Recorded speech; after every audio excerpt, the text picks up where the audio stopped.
Salut à tous et bienvenue sur Charge Flash avec Mighty Tati. Matthieu chapitre 16, verset 19 dit « Je te donnerai les clés du royaume des cieux, ce que tu lieras sur la terre sera lié dans les cieux, et ce que tu délieras sur la terre sera délié dans les cieux. » Alléluia. Parfois, lorsque nous lisons ce passage, on peut avoir l'impression que le Seigneur parlait seulement à Pierre lorsqu'il a fait ce décret, parce que réellement c'est un décret. Mais en voyant le contexte et en voyant la même histoire racontée dans différents évangiles, on se rend compte que c'est ce qu'il a dit à son Église.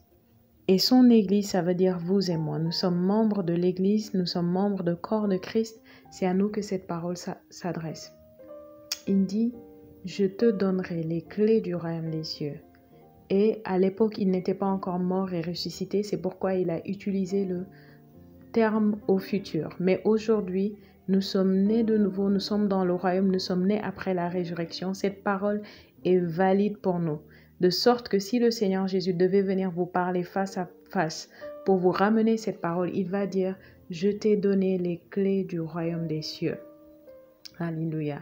Ce que tu lieras sur la terre sera lié dans les cieux. Ce que tu délieras sur la terre sera délié dans les cieux. Il dit, je t'ai donné. Question, est-ce que tu as reçu ce qu'il t'a donné? Est-ce que tu as pris possession de ce qu'il t'a donné? Il a dit, il nous a donné les clés du royaume.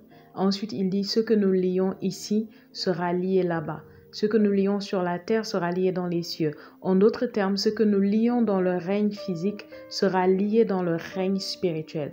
Ce que nous lions dans notre vie sera lié dans cette vie qui est la nôtre, mais qui est invisible. Parce qu'en tant qu'enfants de Dieu, nous vivons non seulement dans un monde physique, mais nous vivons aussi dans le monde spirituel.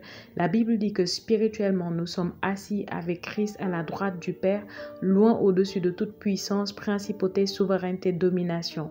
C'est ce que Éphésiens chapitre 1 nous dit à partir du verset 20 jusqu'au verset 22. Alléluia. Donc, nous avons cette place d'autorité, nous avons cette place où nous régnons avec Christ, nous régnons avec le Seigneur, et il nous donne un principe ici. Il dit, ce que vous liez ici sera lié là-bas. Ce que vous liez ici, dans ce monde que vous voyez, que vous percevez par vos 5 sens physiques, sera lié dans le monde que vous ne pouvez voir et percevoir que par vos sens spirituels, que par le sens de la foi, parce que la foi est un sens spirituel. Le Seigneur Jésus est en train de nous dire que nous avons l'autorité.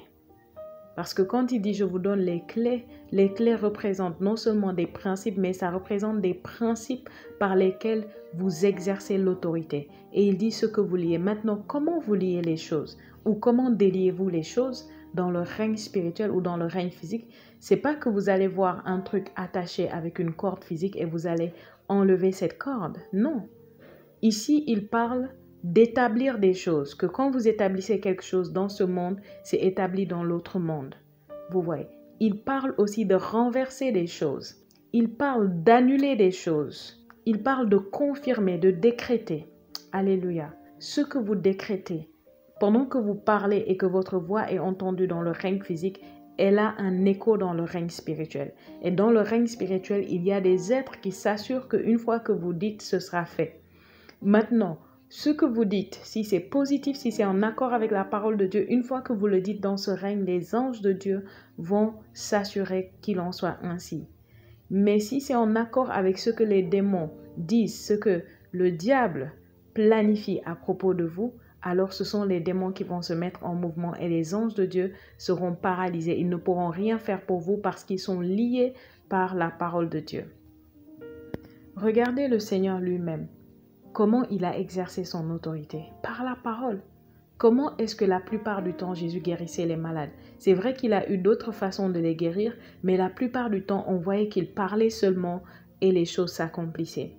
Souvenez-vous de cet épisode où un centurion romain a envoyé ses serviteurs vers Jésus pour lui dire « J'ai un de mes serviteurs que j'aime beaucoup qui est malade, je t'en prie, aide-le. » Et le Seigneur Jésus a voulu se déplacer et pendant qu'il était en route, l'homme a envoyé d'autres serviteurs dire « Seigneur, je ne suis pas digne de te recevoir dans ma maison.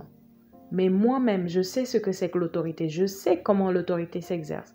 J'ai des gens sous moi et lorsque je leur dis faites quelque chose, ils le font. Alors toi, de même, dis seulement une parole.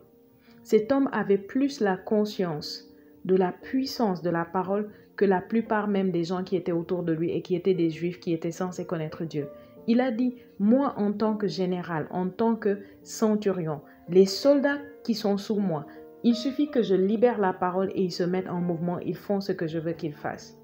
Et il savait que Jésus était un homme d'autorité. Il savait que Jésus était plus qu'un général. Il savait que Jésus avait des gens sous son autorité, bien que ce n'étaient pas des gens physiques. Il savait que pour que Jésus fasse les choses qu'il faisait, il fallait qu'il y ait toute une armée qui est à ses ordres, mais certainement cette armée n'était pas visible.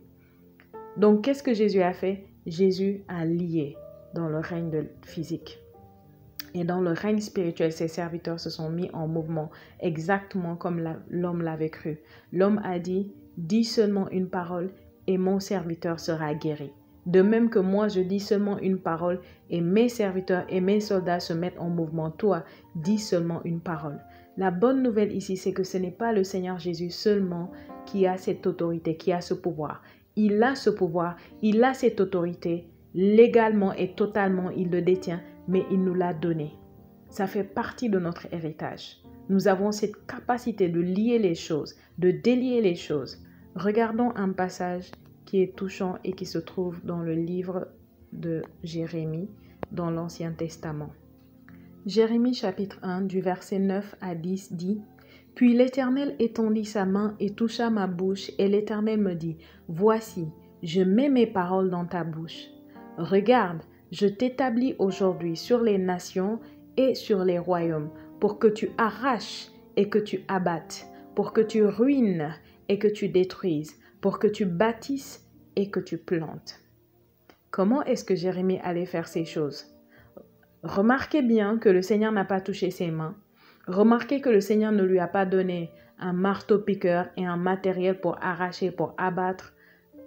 Remarquez ce que le Seigneur a fait. Le Seigneur a touché sa bouche. Sa bouche, c'est d'où sort la parole. Et souvenez-vous, j'ai dit, les paroles, l'autorité s'exerce par les paroles. Si vous êtes un roi, vous régnez avec vos paroles. Vous régnez par des décrets. Donc Dieu touche la bouche de Jérémie, il dit, je mets mes paroles dans ta bouche. Pourquoi? Parce que Dieu est l'autorité suprême. Souvenez-vous, il est le roi des rois et le Seigneur des seigneurs. Il est l'autorité suprême. Et en tant qu'autorité suprême, il a le droit de donner l'autorité à qui il donne. Et il donne l'autorité à Jérémie et il dit, je mets mes paroles dans ta bouche. En mettant ses paroles dans la bouche de Jérémie, il a mis son autorité en Jérémie. Et c'est la même chose pour nous. J'allais dire à combien plus forte raison nous qui sommes dans le Nouveau Testament, nous qui sommes nés après la résurrection de Jésus, après que Jésus ait tout accompli et qu'il soit assis à la droite de Dieu. Dieu a posé sa main sur notre bouche et il a déposé ses paroles. Maintenant, allez-vous dire ces paroles? Parce qu'en déposant ses paroles dans notre bouche, il dépose son autorité. Il nous revêt de son autorité. De sorte que lorsque nous parlons, ces paroles sont obligées de s'accomplir. Ces paroles ne tombent pas au sol. Merci d'avoir écouté Charge Flash. Likez la vidéo, laissez un commentaire, partagez et abonnez-vous si ce n'est pas encore fait. À très bientôt. Que Dieu vous bénisse.